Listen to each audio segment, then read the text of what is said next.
Hello and welcome to a Eurovision bet in Kyiv. Today's video is about the second semi-final that happened last night. All I'm going to do is just going to do you a rundown of the 10 that got chosen and a quick review on them, and obviously some of the shock results that came with them as well. So, first song that got picked was Bulgaria. Now Bulgaria is quite a favourite and it's growing on me, but I'm still not very keen on the song itself. He has really got a good voice and he seems to be performing it pretty well, and he's probably a very strong contender to win the entire thing. Next song chosen was Belarus. Now Belarus is quite a fun song and I quite like the fact it got through, because I think we need a sense of fun element in the final.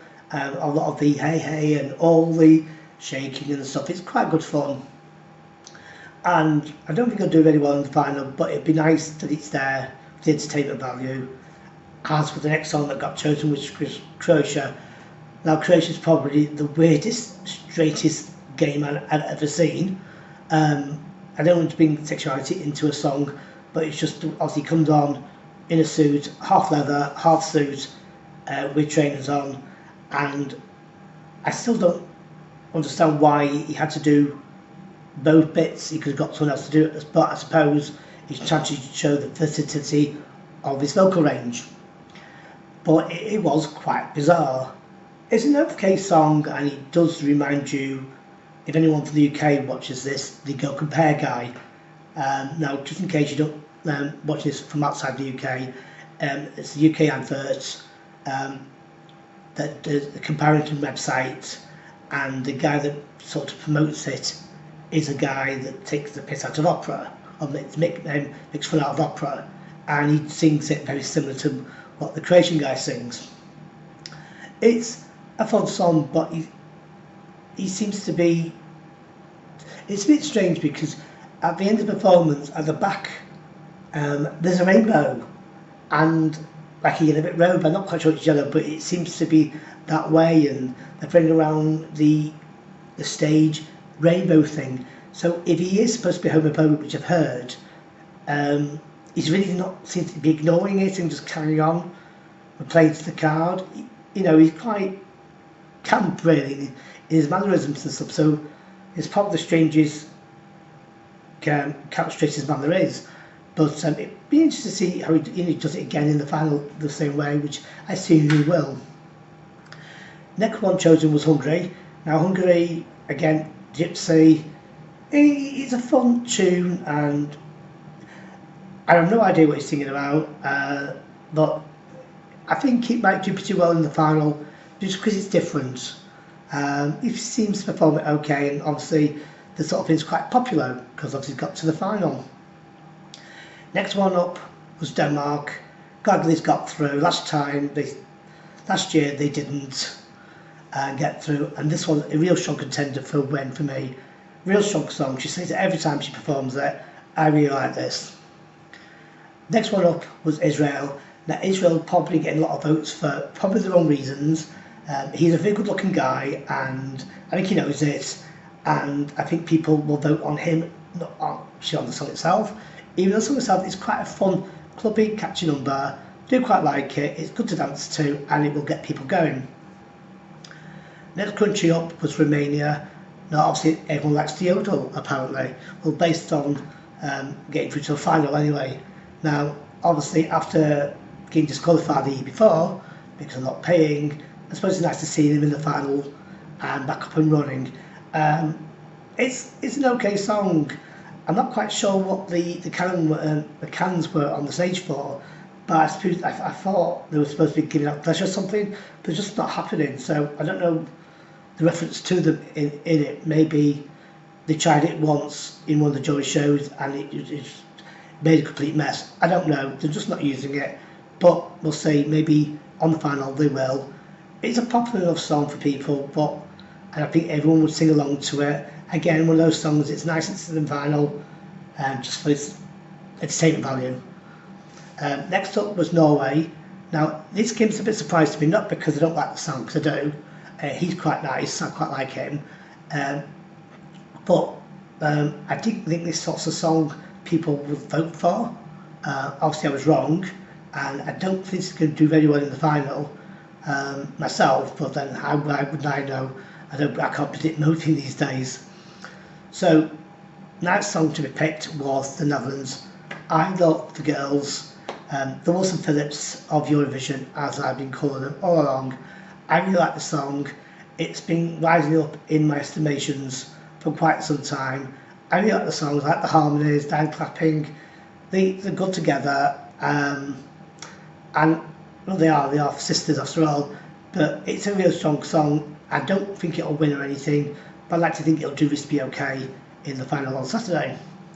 And last but not least was Austria. Nathan, what can I say? Lovely guy. I think he's just enjoying the Eurovision experience, and I'm glad he's getting to do that a bit further.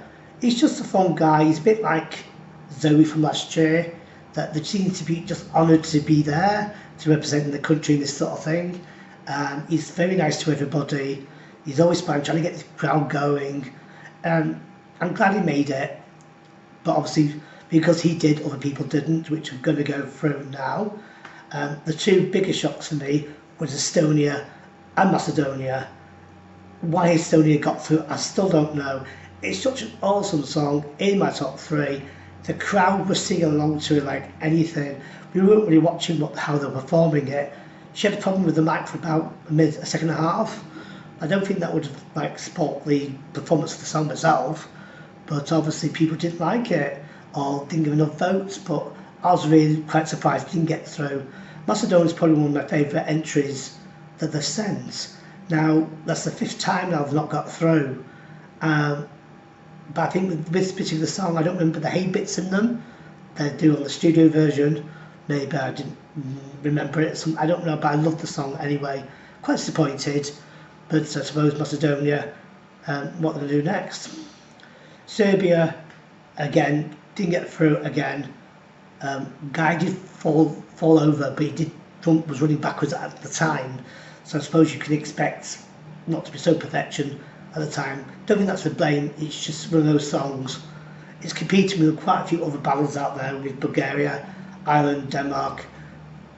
I mean, you're fighting against stronger ballads that you might not get through, and Serbia was a victim of this, as well as Malta, again. Malta, victim of other ballads. Now this one seems to be quite most talked about with people I know anyway, that he didn't get through. It's a strong song, but it wasn't strong enough. She's tried quite a few times to get to Eurovision, and obviously on this occasion it just didn't work. It wasn't strong. There's no Maltese fans in the audience trying eager on, and it just wasn't, I suppose, good enough. And people, like I said, other ballads, better ballads in the competition, or at least the public seemed to think so, and the jurors as well, I suppose. So these lead me on to Ireland. Ireland again. Didn't think I knew it probably didn't get through. It's not a strong enough song. I'm not quite sure what Louis Walsh was doing by picking him. He got a nice enough voice, but he seems to think he's good at doing boy bands like Boyzone and Westlife, but people have moved on since then, and you need something a bit different. And I think this is probably the 4th time Ireland not got through to a final. Now I think they need to start looking into why it's not working. And if they keep going the way they're going, they're going to set their own record. Obviously they have the most wins, and now they can set their own record of how many times they don't get through to a final. I mean, currently it's 4. Macedonia has only done worse, so it's just a wait and see on that one.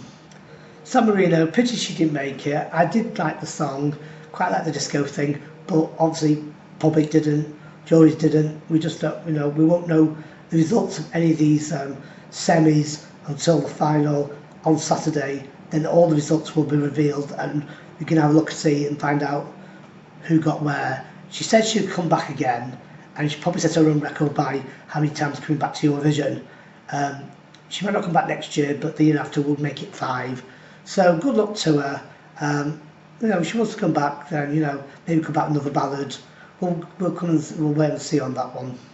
Switzerland was a bit of a surprise for me because I quite like the song, but Switzerland seems to have a problem getting through as well at the minute. Not quite sure why, and they're singing nice songs, and obviously it's just not taking to the joys of the public. Not really quite sure what they're doing wrong, because they don't seem to be sending bad songs, they seem to be singing nice songs and good songs. I mean, this one was a really good song. It was quite catchy, and still, like I said, I still don't know why. And last but not least, Lithuania. Now, this is probably the least talked about song that I know in the competition. No one seems to be talking about it whatsoever. In any of the fan groups, online or anything else, even here in Kyiv, no one seems to be talking about it. And the only thing that got talked about, that she did the two-finger thing in the performance. Now, I don't know if she knew that was rude or that someone said something to her and she just reacted in that way. But I don't think anyone actually thought this would get through to the final anyway, doesn't matter what she would have done. You know, but it's just one of those songs that people seem to have forgotten all about easily. So there you go, that is my review of the second semi-final. Now, obviously, after this, we're going to have some lunch, and then we'll watch the show online and see if there's any difference. Now, from now on in, we're going to every show. So tomorrow is the jury final. Now, me and Hal's not been to one before, so we wanted to see what it was like, and also so you can get right to the front and see them perform. And obviously, this will be our first time we'll see the Big Five and Ukraine actually perform their songs in their entirety. And we're really looking forward to seeing Lucy do a bit. We saw the minute clip, and we thought it was awesome then. Really can't wait to see how the rest of the song is like, as the rest of the other songs we've missed so far. So there will be that and the grand final on Saturday. And if we do well with the jury decision, we get to see them all in a different position. Then we can relax a bit more on Saturday and just try and get anywhere and just relax and try and enjoy the show. Now we come to the end of all this. Anyway, gonna go. Hope to see you all again in my next video, which will be soon, and I will see you all again later. So take care, keep on watching, and bye for now.